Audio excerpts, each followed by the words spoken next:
Economic facts and fallacies, quote, some things are believed because they are demonstrably true, but many other things are believed simply because they have been asserted repeatedly, close quote. You wish to let that gloomy observation on human nature stand?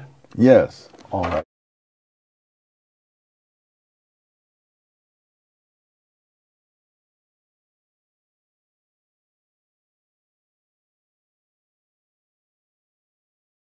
The biggest economic fallacy about housing is that affordable housing requires government intervention, close quote. Now, Tom, I have to remonstrate with you. No poor person would be able to live on the island of Manhattan or in the city of San Francisco if there weren't rent control or subsidized low-income housing that these cities forced builders to set aside when they built their high-rises for rich people. Isn't that manifestly true? No, it's not even remotely true. All right, explain. Explain. Well, first history. There were more people, I believe, living in Manhattan prior to the rise of rent control and prior to the rise of government housing projects. My gosh, at one time, the Lower East Side of New York was the most tightly packed place in the world. New York and San Francisco have very long rent control laws, old ones and severe ones. And yet when you look at the cities with the highest rents in the country of any major cities, they are #1 New York and #2 San Francisco. So what's going on? Why does the political system produce a perverse outcome, which is then supported in the press? Try to mention a repeal of rent control and the New York Times will go after you immediately. Absolutely. What happens in rent control around the world, really, because it's been tried so many times, is that people, if the rent control is severe, the people either reduce the amount of housing they build or they stop building housing altogether. Mm-hmm. And so what happens, the political authorities are then confronted with a situation. Do you want to have a situation where there's no new housing built and the old housing is wearing out, usually faster under rent control because the landlords don't have to keep it up as much? And so they step in and they'll have some kind of modification so that, well, let's say we're trying to protect the poor, so we won't regulate luxury housing.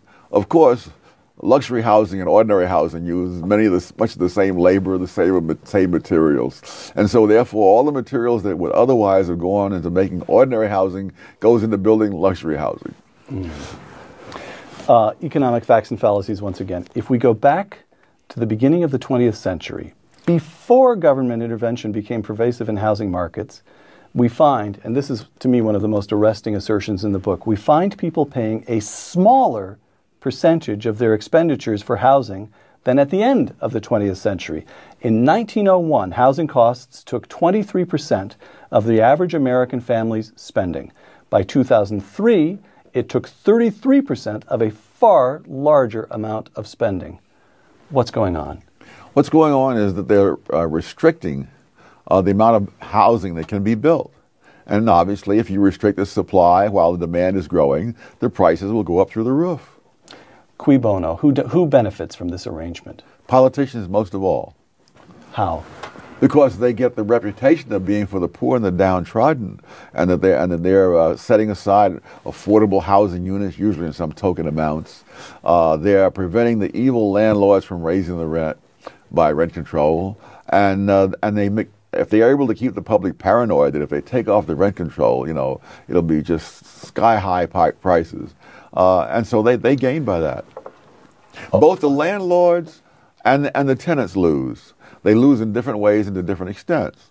The tenants lose because they can't find a place to stay.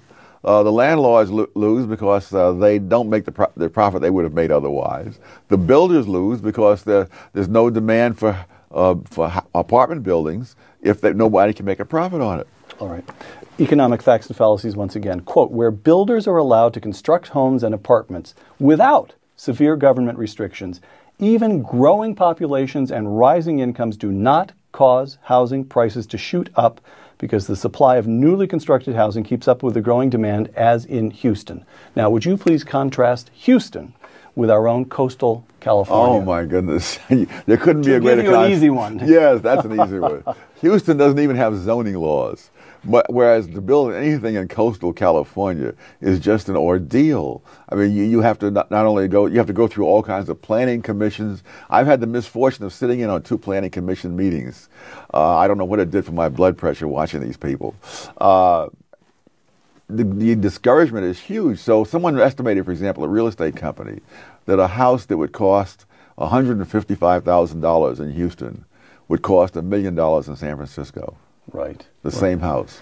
Now, but Tom, what about a place like Las Vegas, which overbuilt dramatically, and now there are it's going to take who knows how many years for the already in-place housing stock in Las Vegas to get purchased. Meanwhile, of course, it's declining. We could have used a little regulation there, couldn't we?